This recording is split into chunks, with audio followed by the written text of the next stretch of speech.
दोस्तों, इस वीडियो में समझेंगे अंतर्राष्ट्रीय संस्था और आपका इकोनॉमिक्स का यह लास्ट चैप्टर है और आपका पूरी तरह इकोनॉमिक्स खत्म हो चुका है। कोई भी टॉपिक नहीं छूटा है। इसमें समझेंगे नाफ्टा, साफ्टा, सार्क देश, आसियान देश क्या है, बिम्स्टेक देश क्या है, ब्रिक्स देश क्या होता है, यूरोपियन यूनियन क्या है, Ipsa, OPEC, UNCTAD, ADB, SCO और इंटरपोल। बहुत सारे टॉपिक इसमें लिया गया है। आइए समझते हैं एक एक करके, और सारा का सारा आपका खत्म हो चुका है पूरी तरह इकोनॉमिक्स। आइए समझते हैं। देखिए, नाफ्टा पहले समझते हैं। तो पहला टॉपिक है NAFTA, north American free trade agreement. North American यानी कि उत्तरी अमेरिका के देश के बारे में बोल रहा है। North American free trade agreement, उत्तरी अमेरिका मुक्त व्यापार समझौता। मुक्त यानी कि फ्री ट्रेड यानी कि फ्री होगा उसके बीच में, नॉर्थ अमेरिका के बीच में। आइए कौन कौन देश है समझ लेते हैं। ऊपर मान लीजिए, ऊपर वाला मैप देखिए, ऊपर कनाडा हो गया, बीच में अमेरिका हो गया, नीचे मैक्सिको हो गया। तो उत्तरी अमेरिकी मुक्त व्यापार समझौता एक व्यापक व्यापार समझौता है जो कनाडा ऊपर वाला, अमेरिका और मैक्सिको के बीच व्यापार तथा निवेश के नियम निर्धारित करता है। यानी कि फ्री होगा, फ्री ट्रेड होगा, उसमें कोई शुल्क नहीं लगेगा, तीनों अपना आदान प्रदान कर लेगा और जीडीपी ग्रोथ हो जाएगा उसमें। 1 जनवरी 1994 को यह शुरू हुआ था। नाफ्टा का लक्ष्य संयुक्त राज्य अमेरिका, कनाडा और मैक्सिको के बीच व्यापार और निवेश के सभी ट्रैफिक और गैर ट्रैफिक बाधाओं को ख़त्म करना है। इसके बीच में फ्री ट्रेड होता है, कोई शुल्क नहीं लगता है। आप चप्पल पहन के भी जा सकते हैं किसी दूसरे देश में, कोई टेंशन नहीं है। ये समझ गए। अब देखिए इसका मैप है, ऊपर वाला मैंने मैप बना दिया है, कनाडा है, ये हो गया। ये जो ब्लू वाला दिखाई दे रहा है ये अमेरिका का भाग है, अलास्का है, ये अलास्का है, ये बीच में अमेरिका है और नीचे मैक्सिको है। यहाँ तक तिरछी नज़रिया देख रहा है, ये अमेरिका है, ये समझ रहे हैं। तो कनाडा, अमेरिका और मैक्सिको के बीच में फ्री ट्रेड एग्रीमेंट हुआ है। इसके बीच में व्यापार समझौता फ्री है। समझ गए, नाफ्टा का यही उद्देश्य है। अब आगे अगला टॉपिक समझते हैं, साफ्टा। साफ्टा का अर्थ है south Asian free trade area, दक्षिण एशियाई मुक्त व्यापार क्षेत्र। दक्षिण एशियाई कहाँ समझ गए, दक्षिण एशियाई भारत के दक्षिण में नीचे की तरफ दक्षिण एशियाई, समझ गए। अफगानिस्तान, इसमें कौन कौन देश शामिल है, 8।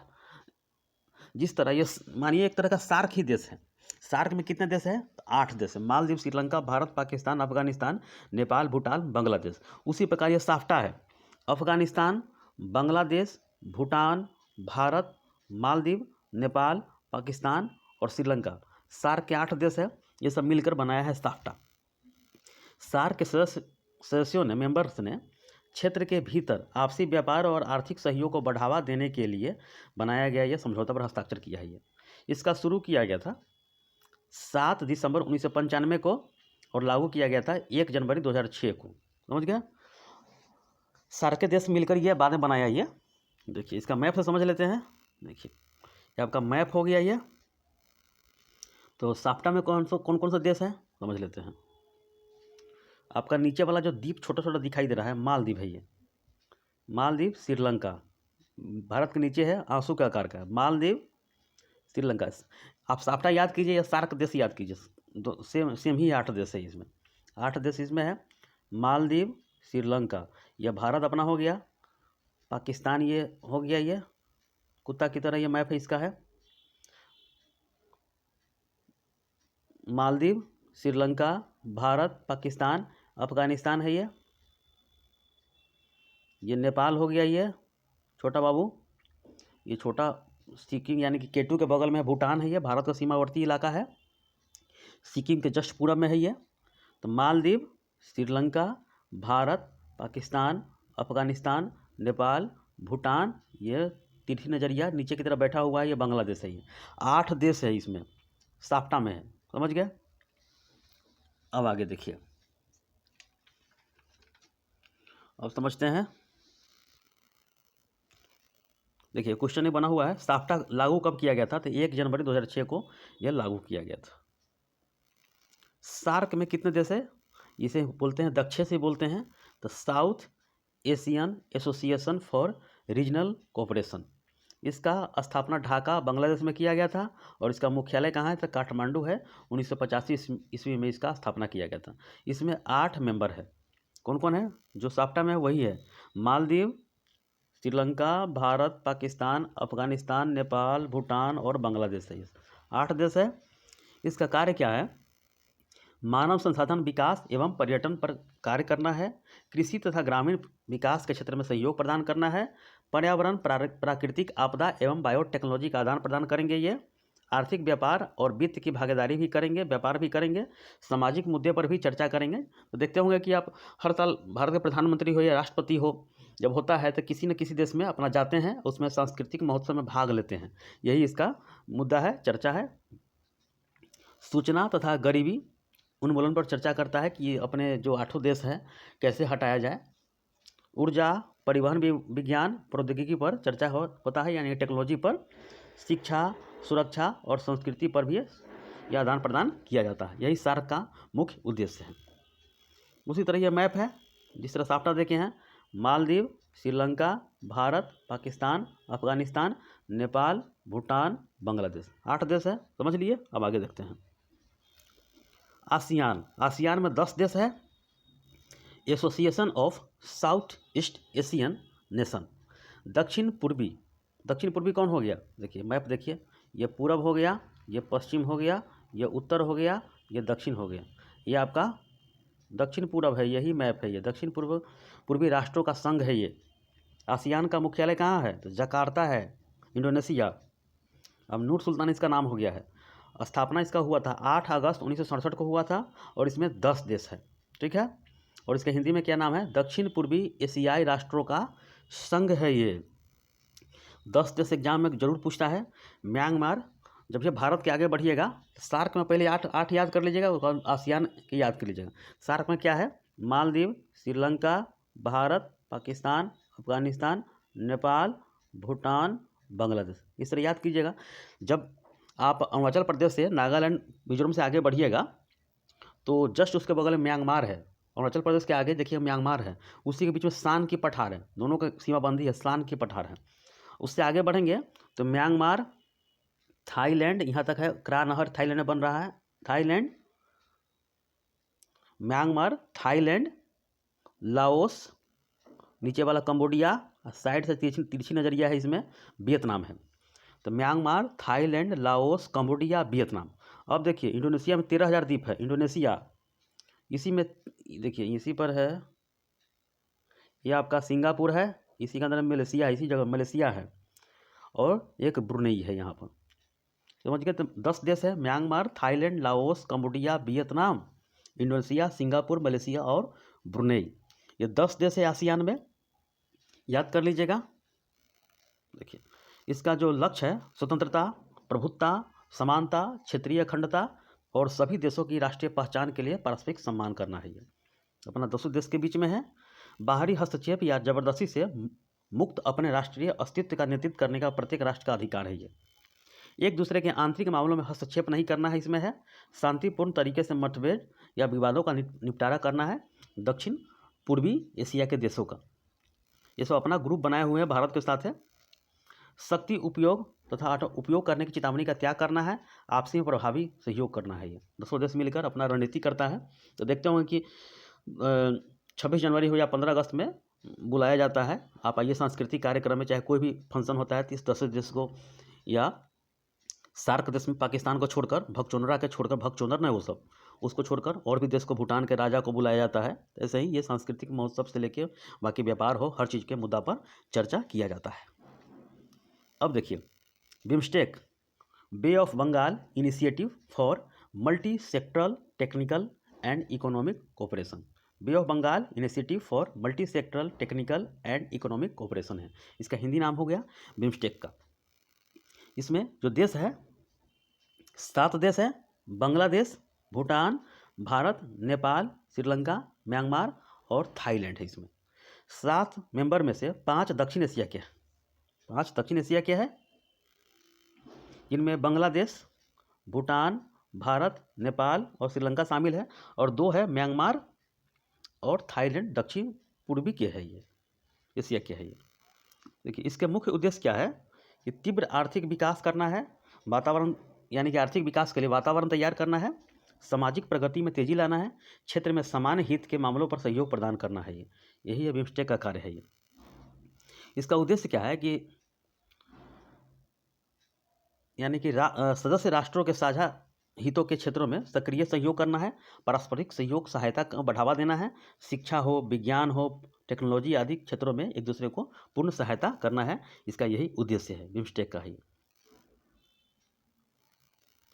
और इसका है देखिए 1997 में बैंकॉक घोषणा के माध्यम से अस्तित्व में आया। ये बैंकॉक जो है वहाँ पर घोषणा किया गया था और यह अस्तित्व में आया। शुरू में इसका गठन 4 मेंबर राष्ट्रों के साथ हुआ था, जिसमें बिम्स्टेक इसका नाम था। बांग्लादेश, भारत, श्रीलंका और थाईलैंड था। 1997 में म्यांमार का शामिल होने पर इसका नाम हो गया बिम्स्टेक हो गया।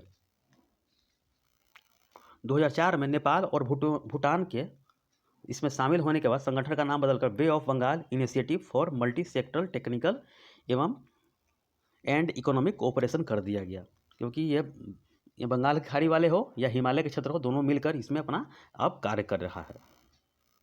देखिए यही है आपका बिम्स्टेक का मैप है। ये आपका श्रीलंका हो गया, भारत हो गया, बांग्लादेश हो गया, भूटान हो गया, नेपाल हो गया, म्यांमार हो गया, थाईलैंड हो गया। समझ गए? यही आपका है बिम्स्टेक है।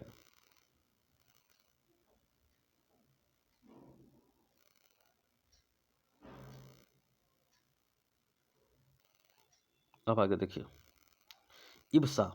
इब्सा क्या है, इसका उद्देश्य क्या है? India, Brazil, South Africa. I से इंडिया हो गया, बी से ब्राज़ील हो गया, एस से हो गया साउथ अफ्रीका हो गया। इसका उद्देश्य क्या है? तीनों देशों के बीच अंतर्राष्ट्रीय सहयोग को बढ़ावा देना है और त्रिपक्षीय समूह है ये। इसका स्थापना किया गया था 6 जून 2003 को। इसका स्थापना किया गया था 6 जून 2003 को। देखिए इसका मैप देख लीजिए एक बार। ये पूरी दुनिया का मैप है। देखिए मैप से पढ़िएगा तो समझ में ज़्यादा आएगा। मैप पूरी दुनिया का मैप है ये। ब्राज़ील हो गया, दक्षिण अमेरिका का देश हो गया, ठीक है। ये अफ्रीका का देश है, सबसे नीचे वाला जो है केप ऑफ गुड होप, यही है नीचे देखिए, यही आपका दक्षिण अफ्रीका है ये। और ये आपका अपना भारत है ये। तो तीनों देश मिलकर इब्सा का निर्माण किया है। ये तीनों देश मिलकर इब्सा का निर्माण ये किया है। ये देखिए OPEC, organization of the petroleum country, यानी कि पेट्रोलियम ये कंट्री है, निर्यातक देशों का संगठन है ये। और इसका मुख्यालय कहाँ है? वियना है, बगदाद में है ये। इसमें लगभग 13 देश है। इसमें 13 देश से करीब है, हाँ 13 देश हैं इसमें। देखिएगा बदलते रहता है, इसमें घटते बढ़ते रहता है। 13 देश इसमें वर्तमान में है ये। और ये तेल निर्यातक कंट्री है और ये तेल को सप्लाई करता है ये। 1960 में इसका स्थापना किया गया था और इसका मुख्यालय है वियना। और जब इसका स्थापना किया गया था तो बगदाद में किया गया था। अब समझते हैं एपेक। इसका स्थापना 1989 में किया गया था। एशिया प्रशांत आर्थिक सहयोग का मुख्यालय है सिंगापुर में है। एशिया प्रशांत आर्थिक सहयोग 21 पैसिफिक रिम सदस्य अर्थव्यवस्थाओं का एक मंच है जो पूरे एशिया प्रशांत क्षेत्र में मुक्त व्यापार को बढ़ावा देता है। एपेक है ये, समझ गया। SCO संघाई कोऑपरेशन ऑर्गेनाइजेशन, इसका मुख्यालय चाइना में है, बीजिंग में है। और इसका स्थापना 2001 में किया गया था। इसका मुख्य उद्देश्य क्या है? क्षेत्रीय सुरक्षा सुनिश्चित करना है, सीमा मुद्दों को हल करना है, आतंकवाद और धार्मिक अतिवाद का समाधान करना है और क्षेत्रीय विकास को बढ़ावा देना है। सिर्फ इसका उल्टा हो रहा है। चाइना है भगचोनर हो गया है, ये भी है, ये पुरानी नीति पर चलता है। और पाकिस्तान है तो ये आतंकवाद का पनपा वाला देश है। ये हर दम आतंकवाद को भेजता रहता है भारत की तरफ और मार खा के जाता है यहाँ से। ये तो जस्ट उल्टा है ये। वर्तमान में 8 देश है। चीन, इसको तो ख़त्म कीजिए, ये भगचोनर है। भारत, कजाकिस्तान ठीक है, किर्गिस्तान, रसिया है, पाकिस्तान भगचोनर है ये, ताजिकिस्तान और उज्बेकिस्तान है ये। 8 देश है ये, समझ गया। अंकटाड क्या है? United nation conference on trade and development, संयुक्त राष्ट्र यानी कि UNO का ये अथी है, ये संस्था है। ये सामाजिक एवं आर्थिक परिषद का ये संस्था है। ये संयुक्त राष्ट्र संघ का व्यापार और आर्थिक विकास अधिवेशन, इसका स्थापना 1964 में किया गया था और इसका मुख्यालय कहाँ है? जिनेवा में है। यह प्रत्येक साल वर्ल्ड इन्वेस्टमेंट और ट्रेड रिपोर्ट जारी करता है कि किसका कितना रैंक आया है अंकटाड का। ADB क्या है? एशियाई विकास बैंक, एशियन डेवलपमेंट बैंक है। 1966 में इसका स्थापना किया गया था और इसका मुख्यालय कहाँ है? Manila, Philippines. चावल अनुसंधान विश्व का यहीं पे है ये। इसके जस्ट पूर्व में प्रशांत महासागर का ये मरियाना ट्रेंच है, 11,022 मीटर नीचे है ये। ऋण कम दर पर उपलब्ध कराता है ये, एशियाई बैंक है, और इसमें डेवलप करने के लिए यह कार्य करता है ये। सभी सामाजिक क्षेत्र और अन्य विकासात्मक परियोजनाओं को पर्याप्त वित्तीय सहायता मिले जो इन परियोजनाओं को समय पर पूरा करने के लिए इसका कार्य है। जैसे में इसका शिक्षा के लिए लोन प्रोवाइड करता है, विकास कार्य के लिए, पर्यावरण, जलवायु परिवर्तन, आपदा जोखिम प्रबंधन, वित्त विकास क्षेत्र यह है, आधारभूत संरचना, क्षेत्रीय सहयोग और एकीकरण, निजी क्षेत्र को उधार के लिए यह कार्य करता है। एडीबी का यह कार्य है। इसका सदस्य एशिया के अलावा दूसरा महाद्वीप भी हो सकता है, तो ये याद कर लीजिएगा। इंटरपोल, अंतर्राष्ट्रीय आपराधिक पुलिस संगठन इसका नाम है। इसका स्थापना 1923 में किया गया था। इसका मुख्यालय कहाँ है? तो फ्रांस है, लियोन में इसका मुख्यालय है। दुनिया का सबसे बड़ा पुलिस संगठन है। जिस तरह आपका थाना हो गया, चाहे डीजीपी का ऑफिस है, चाहे जो डीएसपी का ऑफिस है, उसी प्रकार दुनिया का सबसे बड़ा पुलिस संगठन है ये। सीमा पार पुलिस सहयोग को सक्षम बनाता है, यानी कि भाग जाएगा कोई कुछ लेकर तो ये पूरे दुनिया में तहलका मचाने के लिए बैठा हुआ है कि यानी संपर्क स्थापित करके आप उसको, उस कैदी को ढूंढ सकते हैं जो बहुत बड़ा क्राइम करके भागा हुआ है ये। और उन सभी संगठनों, प्राधिकरणों और सेवाओं का समर्थन करता है और सहायता करता है जिनका मिशन अंतर्राष्ट्रीय अपराध को रोकना है या मुकाबला करना है। समझ गया? अंतर्राष्ट्रीय अपराध को मुकाबला करना है। ब्रिक्स, 5 देश इसमें है। पहले ब्रिक इसका नाम था, अब इसका नाम ब्रिक्स हो गया है क्योंकि दक्षिण अफ्रीका 2009 में आ गया, 10 में शामिल हो गया और इसका स्थापना 2009 में किया गया था। इसका उद्देश्य है शांति, सुरक्षा, विकास और सहयोग को बढ़ावा देना है। इसका स्थापना 2009 में किया गया था और दक्षिण अफ्रीका 2010 में शामिल हो गया था। पहला सम्मेलन रूस में होता है और सम्मेलन क्रम से होता है। बी हो गया तो ब्राज़ील हो गया, आर से रसिया हो गया, आई से इंडिया हो गया, सी से चाइना हो गया और एस से साउथ अफ्रीका हो गया। तो क्रम से इसका सम्मेलन होता है। आगे देखते हैं EU, ये लास्ट टॉपिक है। यूरोपियन यूनियन, या 19 देशों को इसमें करेंसी है। देखिए 19 इसमें तो 27 देश है, लेकिन 19 देश का करेंसी यूरो है, तो यूरो से आदान प्रदान ये व्यापार होता है इसमें। इसका मुख्यालय है ब्रुसेल्स, बेल्जियम में है ये, और इसका स्थापना किया गया था 1993 में। 19 देशों की करेंसी यूरो है। समझ गया? यूरोपियन संघ यूरोप में बसे महाद्वीपों का संगठन है ये। इस संघ को 27 देश राजनीतिक और आर्थिक समूह भी इसका कहते हैं इसे। जो देश भी इस समूह में शामिल है वो देश आपस में बिना टैक्स के व्यापार करते हैं, यानी कि जो देश है यूरोप वाला उसमें बिना टैक्स के व्यापार करता है, चारों तरफ जा रहा है, कोई तो समस्या नहीं है, बिना वीजा पासपोर्ट के बिना टैक्स के व्यापार करता है और किसी भी मुश्किल सामानों का एकजुट होकर यह कार्य करता है। इसे यूरोपियन संघ कहते हैं। इन देशों के बीच बॉर्डर जैसी कोई समस्या नहीं है, तो यूरोप में रहने वाले व्यक्ति इनमें किसी भी देश में बिना पासपोर्ट के जा सकते हैं, आ सकते हैं। ये कितना बूझिए कितना सुलभ बना दिया है, और व्यापार कर सकते हैं। इस यूरोपियन संघ को दुनिया की सबसे बड़ी आर्थिक शक्तियों में शामिल किया गया है। यूरोपियन यूनियन का अपना खुद का संसद भी है जिसमें यह अपनी खुद की नीतियां बनाता है और जिसको यूरोपियन यूनियन के हर एक सदस्य के लिए लागू होता है। ये मुझे कितना बड़ा संस्था है, ये बना दिया है। देखिए जितना दिखाई दे रहा है आपको सब यूरोपियन यूनियन का है। ये सब इसमें शामिल है। इसमें 28 देश था, ब्रिटेन हट गया इसमें। ये आयरलैंड है, ये ब्रिटेन का द्वीप है। देखिए ब्रिटेन हट गया है ये। देखिए इस तरह आपका ये यूरोपियन यूनियन है। देखिए दुनिया के मैप में देखिए यही भगचोनर सब है। ये देखिए यूरोप वाला है। ये अपने आप को कितना मानता है कि हम दुनिया में सबसे शक्तिशाली हैं। लोग व्यापार के क्षेत्र में ही दुनिया को नीचे दिखाने के लिए अपना टैक्स बहुत बढ़ा देगा। ये लोग अपने क्षेत्र में किसी विदेशी को घुसने नहीं देंगे कि हमारे देश का, हमारे संघ का ये अपमान होगा। ये देखिए यही है देश सब है। तो आपका ये खत्म हो चुका है, सब के सब खत्म हो गया। इकोनॉमिक्स आपका प्रॉपर पीसेस लेवल का खत्म हो चुका है। अब इसका नोट्स बनाया जा रहा है, धीरे धीरे आपको इसका नोट्स प्रोवाइड कर दिया जाएगा। सब सारे के सारे पीडीएफ जैसे में 250-300 पेज के करीब हो जाएगा। तो आप लोग देख लीजिएगा, टेलीग्राम पर दिया जाएगा। तो ठीक है, इस वीडियो में इतना ही। धन्यवाद।